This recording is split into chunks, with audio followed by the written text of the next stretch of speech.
Okay, we're joined by SussexWorld reporter Sam Morton, who's just back from the Amex Stadium, and a brilliant start to the new Premier League season for Brighton. Sam, 4-1 victory against newly promoted Luton Town, and 3 points, and couldn't have gone any better, really, could it? No, it was a perfect day for Brighton, really. It had the elements of kind of a game that could go Brighton's way pretty quickly. Really, at the start, they had plenty of chances. But you were a bit fearful when Pedro missed an absolute sitter towards the beginning of the game, and you kind of feared that there might be old habits creeping back in of not being able to take the chances when they come about. But I think it really was a matter of time before they'd eventually get that goal, and it was Solly March with a header from Matoma's cross that opened the scoring, and you felt at that point that a second goal would kill the game. I think Luton played really well, to be fair. I think they defended really well and really dug in and just looked to hit Brighton on the counter-attack and frustrate them as much as possible. And that game plan really was working for much of the first half, really, and that continued into the second half. And it looked like, even though Brighton had all of the ball and most of the chances, Luton were still in the game, and there were a few moments where they could get themselves into attacking positions. But it was Pedro that won a penalty in the second half that he put away himself, and you felt that was the end of the game then. But obviously Luton went up and got a penalty of their own. That was very controversial, to be honest. I think seeing replays, I'm not sure why it was penalties. Even Brighton's one. I think there were claims that Pedro went down a bit too easily, but even more so with the Luton penalty, it did seem crazy that VAR didn't turn that one over. When you see that it hit Dunk's back first, and you can't get your hands out of the way. And I'm not really sure what the handball rule is anymore, really. There was definitely some confusion amongst the fans and at the time as well, just wondering how that was given. Definitely a good win either way. And obviously after the penalty, Brighton did really pick it up and brought some players off from the bench, and that just took the game away from Luton, really, as they're tired. And you have players like Evan Ferguson and Simon Adingra coming on. It bodes well for the future, that strength and depth, really. It's a great option, isn't it, for De Zerbi to have? He's got so many attacking players now that he can call upon. And just as Luton were probably starting to tire a bit, they see these, bright young players coming on from the bench. And it's a real weapon now, isn't it, for Brighton, and something they didn't have last season, perhaps. Yeah, 100%. Yeah, last year was a bit of an issue, especially towards the end of the season, where the games were coming thick and fast. Brighton were playing the same starting 11 pretty much week in or day in, day out, really. And there were very few options that De Zerbi had at his disposal to change things up. And with Europe coming into play this season, it's so important that they have those extra options and they can rest players when they need a break, and it makes such a big difference. So having Welbeck and Pedro, Evan Ferguson all vying for those forward or striking areas, then you have Matoma and Adingra both playing on the left-hand side. Can't really go wrong in that sense. You've got two players with that quality in that position. And then obviously, Solly March as well. And it bodes really well for the future that you have those kind of options, I think. And just to bring on someone like Evan Ferguson towards the end of the game, and he obviously scored one, but you could have had two, and he curled an amazing shot on the turn off the inside of the post. And you thought that was, didn't it? Yeah, it's a cracking strike, and it never fails to amaze me, really, Evan Ferguson, the age he is and the ability he has. He's scary good, to be honest. So just having players like that to come off the bench and rotate in that manner. And obviously we mentioned Pedro, and he did really well today. And he'll be disappointed not to score that first chance, but he made amends from the penalty spot, and I definitely think there's more to come from him. Yeah, he looks good, doesn't he? I like the way he links up with Welbeck as well. I think the pair of them together is a good combination. But one player who wasn't in the lineup today, obviously Moises Caicedo. Plenty of talk about him. He's either going to go to Liverpool or Chelsea by the looks of it. Probably Chelsea. How did Albion line up without him? Dahoud started ahead of Billy Gilmore, didn't he? In the middle? Yeah, it was a surprise to see Billy Gilmore on the bench. I was. To start. Yeah, it was a surprise to see that. But he played Dahoud in a midfield 2 formation alongside fellow German Pascal Gross, and it was James Milner who slotted in at right back. And Pascal Gross was excellent. I think he was one of my players of the match. Really, he was at his best. And Dahoud impressed me as well. He had some really nice passes. That it was his pass that created that first goal, really, because it split the defence open, and you have Matoma then end up crossing for March. But I thought Dahoud, there were a few misplaced passes, and maybe that it's going to take time to fully integrate him into the system. But I thought it was a really good start for Brighton, and a promising signing, I think. And yeah, obviously big boots to fill if he is to be Caicedo's replacement, because obviously, as we know, Caicedo is phenomenal, and that's proved by the interest in him and the amount of money that's being talked about. But it's been crazy few days, really, not knowing where he's going to end up. He probably doesn't know himself where he's going to end up, I think, with the way things are.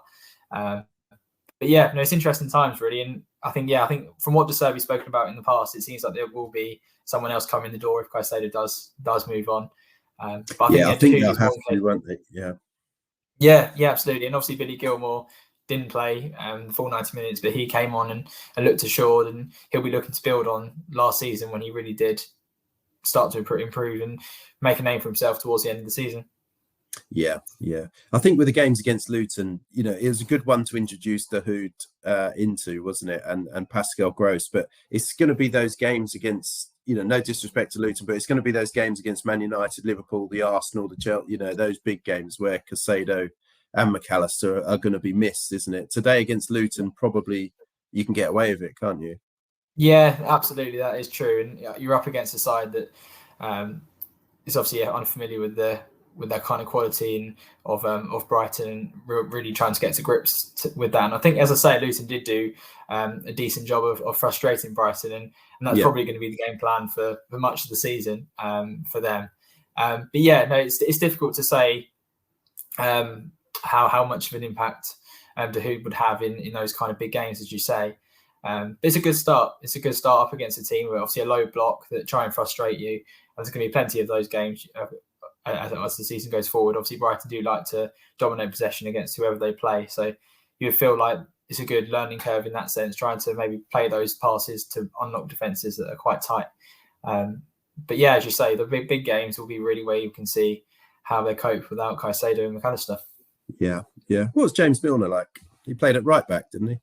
He did. Excellent. Yeah, it's hard to believe that he's played, I think it's 22nd season that he's going into. It's mad, it's incredible, really. It's incredible. Yeah, the longevity of it, and the desire as well, the desire to keep going and just to go to a new club that's really kind of got high ambitions. And he hasn't really, obviously you've seen his ex-Liverpool teammates go to Saudi Arabia, and obviously other big names going there towards the end of their career. And you'd maybe forgive him if he wanted to do something similar, really, and have a bit of a relaxing end to his career. But the fact that he's taken that move to Brighton, going to be playing in Europe this season as well, I think it just shows his ambition and his desire to keep going. And he really showed that today. Just excellent in his individual role, and barely put a foot wrong. Yeah. No, he's going to be really useful, isn't he? He can slot in at so many different positions. What was so important as well. As especially into Europe as well. Yeah. What you were in the press conference afterwards? How was De Serbi afterwards? Was he satisfied with the game, or what was his sort of view on it? Yeah, unfortunately, I missed the press conference itself whilst I was speaking to some of the players when De Serbi came out. But I've played back some of the quotes, and he seemed happy with the performance, but he said it's not quite up to the standards that he wants to see, so it's going to take some time to get back to the level they were playing at last season.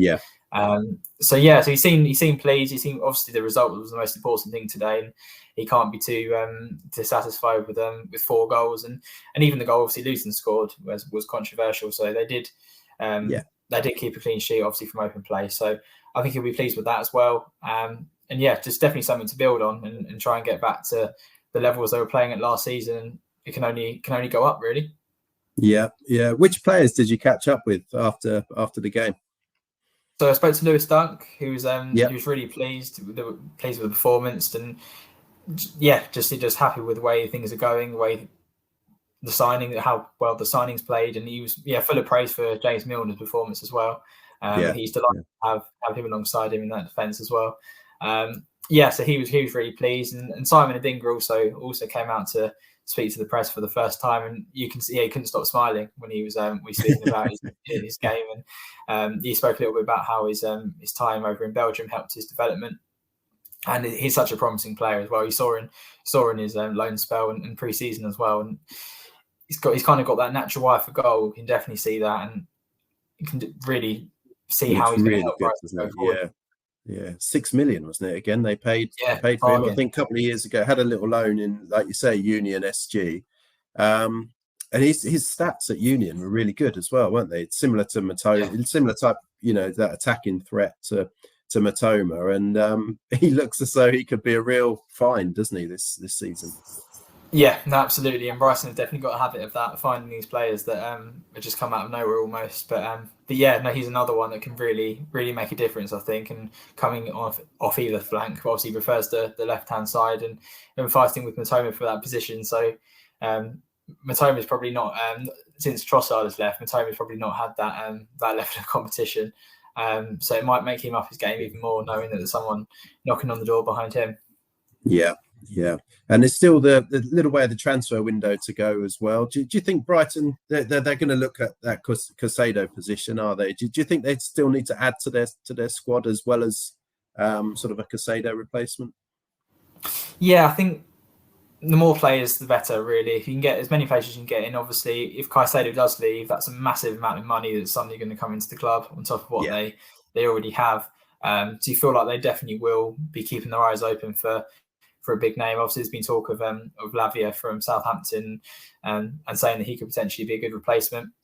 But yeah, it'd be interesting to see who can come in to fill those boots. Really, obviously we've mentioned Dahoud and Gilmore, but it'd be interesting to see if they want to bring in someone else as well.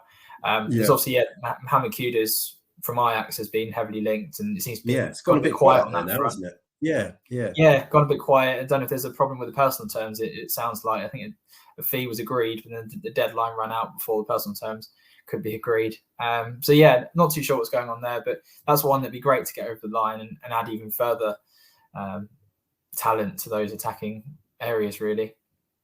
Yeah. Well, an encouraging start. And just a quick word on Luton. Do you think they probably need to add a couple more, don't they, before the end of the window? They look a bit. Yeah. They like you said, they did well, but then they just looked a little bit short, maybe in a few areas. Yeah, just a little bit short. Yeah, I think their forward line looked decent. I think they caused some problems. Obviously, had some height in those attacking areas, and they definitely caused Duncan Van Hecker some issues. There's definitely room for improvement across the squad. Really, they're going to make a claim to stay in the league. Yeah. I think Ross Barkley's obviously just signed, and he wasn't ready to play today. But he's the experienced player that can help. But I think they definitely need more for to stand a chance. And I think the way they performed today, it's probably the way they're going to have to play in most of the games, to be honest. Try and soak up the pressure and hit teams on the break. And it's probably not a sustainable kind of game plan that would work all the time. But this is probably a game they wasn't expecting to get anything out of anywhere away to Brighton, who are obviously very strong. So it'd be interesting to see if they do bring some more players in. It's going to be their home form, isn't it? I think with Luton, but even at their ground, it might be difficult for teams to go to their ground. Obviously, that kind of lower league feel almost. So it might be somewhere they can pick up a few points. Yeah. But no, great start for Brighton, and we've got the player ratings and all of the reaction will be on the SussexWorld website. So thanks again for everything, Sam. And we'll look forward to a good season ahead. Great. Thank you, Darren. Cheers, Sam.